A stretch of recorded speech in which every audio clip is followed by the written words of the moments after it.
RSS ಕಾರ್ಯಕರ್ತ ರುದ್ರೇಶ್ ಕೊಲೆ ಪ್ರಕರಣದ ತನಿಖೆ ಈಗ ಎನ್ಐಎಗೆ ಹಸ್ತಾಂತರಕ್ಕೆ ಸಂಬಂಧಪಟ್ಟಂತೆ ಆದೇಶವನ್ನ ರದ್ದುಗೊಳಿಸಲಾಗಿದೆ.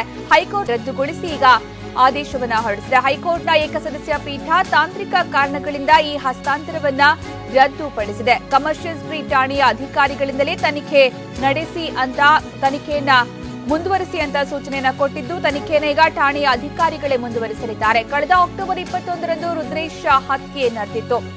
ಬೈಕಲ್ಲಿ ಬಂದಂತಹ ಇಬ್ಬರು ದುಷ್ಕರ್ಮಿಗಳು ರುದ್ರೇಶ್ ಮೇಲೆ ಮಾರಣಾಂತಿಕ ಹಲ್ಲೆ ನಡೆಸಿದ್ರು.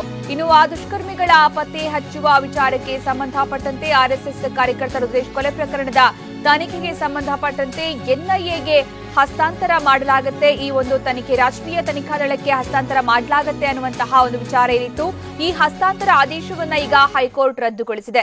ಹೈಕೋರ್ಟ್ನ ಏಕಸದಸ್ಯ ಪೀಠ ಈ ಆದೇಶವನ್ನ ರದ್ದುಗೊಳಿಸಿದ್ದು, ತಾಂತ್ರಿಕ ಕಾರಣಗಳಿಂದ ಹಸ್ತಾಂತರವನ್ನ ರದ್ದುಪಡಿಸಲಾಗಿದೆ ಅಂತ ಅಭಿಪ್ರಾಯಪಟ್ಟಿದೆ. ಹಾಗೆ ಕಮರ್ಷಿಯಲ್ ಸ್ಟ್ರೀಟ್ ಠಾಣೆಯ ಅಧಿಕಾರಿಗಳೇ ತನಿಖೆಯನ್ನ ಮುಂದುವರಿಸಲಿದ್ದಾರೆ. ಕಳೆದ ಅಕ್ಟೋಬರ್ 21ರಂದು ಆರ್ಎಸ್ಎಸ್ ಕಾರ್ಯಕರ್ತ ರುದ್ರೇಶ್ ಅವರನ್ನ ಬೈಕಲ್ಲಿ ಬಂದಿದ್ದಂತಹ ಇಬ್ಬರು ದುಷ್ಕರ್ಮಿಗಳು ಬರ್ಬರವಾಗಿ ಹತ್ಯೆಗೈದಿದ್ರು. ವಸೀಂ ಮತ್ತೆ ಮಜರ್ ಅನ್ನುವಂತಹ ಇಬ್ರು ದುಷ್ಕರ್ಮಿಗಳು ಬೈಕಲ್ಲಿ ಬಂದು ಹೆಲ್ಮೆಟ್ ಧಾರಿಗಳಾಗಿ ಬಂದು ಮಾರಣಾಂತಿಕವಾಗಿ ಹಲ್ಲೆ ನಡೆಸಿ ಕೊಂದು ಪರಾರಿಯಾಗಿದ್ರು. ರುದ್ರೇಶ್ ಕೊಲೆ ಪ್ರಕರಣಕ್ಕೆ ಸಂಬಂಧಪಟ್ಟಂತೆ ರಾಷ್ಟ್ರೀಯ ತನಿಖಾ ದಳಕ್ಕೆ ಈ ಒಂದು ತನಿಖೆಯನ್ನು ವಹಿಸಬೇಕು ಅಂತ ಸಾಕಷ್ಟು ಒತ್ತಾಯ ಕೂಡ ಕೇಳಿ ಬಂದಿತ್ತು.